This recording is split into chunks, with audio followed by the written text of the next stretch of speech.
അഹമ്മദാബാദിലുണ്ടായ വമ്പൻ ദുരന്തത്തിന്റെ ഞെട്ടലിൽ നിന്ന് മാറാതെ രാജ്യം ഇപ്പോൾ ഇതെങ്ങനെ ഉണ്ടായി എന്ന് അന്വേഷിക്കുകയാണ്. ഇപ്പോൾ ദുരന്തത്തിൽ ഏറ്റവും നമുക്ക് വിഷമമുണ്ടാക്കുന്ന കാര്യമെന്ന് പറയുന്നത് അഹമ്മദാബാദിൽ ഈ വിമാനം എയർ ഇന്ത്യയുടെ ഈ വിമാനം ഇടിച്ചു കയറിയത് ഇന്ത്യൻ ഡോക്ടറുടെ ഹോസ്റ്റലിലേക്കാണ്. 8 പേർ മരിച്ചതായിട്ടാണ് സംശയിക്കുന്നത്.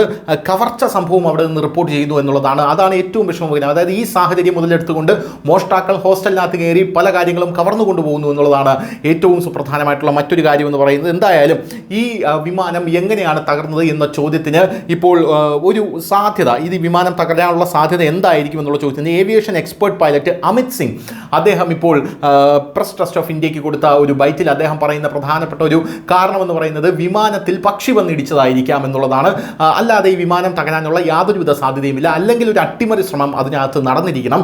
കാരണം ഒരു വിമാനം ടേക്ക് ഓഫ് ചെയ്യുമ്പോഴും വിമാനം കൃത്യമായി പരിശോധിച്ച ശേഷം വിമാനത്തിന് യാതൊരു ടെക്നിക്കൽ ഇററുമില്ല എന്ന് ഉറപ്പുവരുത്തിയ ശേഷമാണ് വിമാനം പറന്നു പോകുന്നത്. അതുകൊണ്ട് തന്നെ പക്ഷി വന്ന് ഇതിൽ ഇടിച്ചതായിരിക്കാം ഈ വിമാനത്തിന് കേടുപാടുണ്ടാകാൻ സാധ്യത ഉണ്ടായത്. അതായിരിക്കാം വിമാനം തകരാനുള്ള കാരണം, വിമാനം പെട്ടെന്ന് ലാൻഡ് ചെയ്യാനുള്ള കാരണം എന്നാണ് ഇപ്പോൾ അദ്ദേഹം പറയുന്നത്. എന്തായാലും അദ്ദേഹത്തിന്റെ വാക്കുകളിലേക്ക്. There could be a number of possibilities because the engines are producing thrust to sustain the aircraft in flight. So if an engine failure happens or both engines have failed, but there are in Ahmedabad especially a lot of birds around, if there is a bird hit, and recently elsewhere around the world we have had accidents because of bird hit and both engine failure.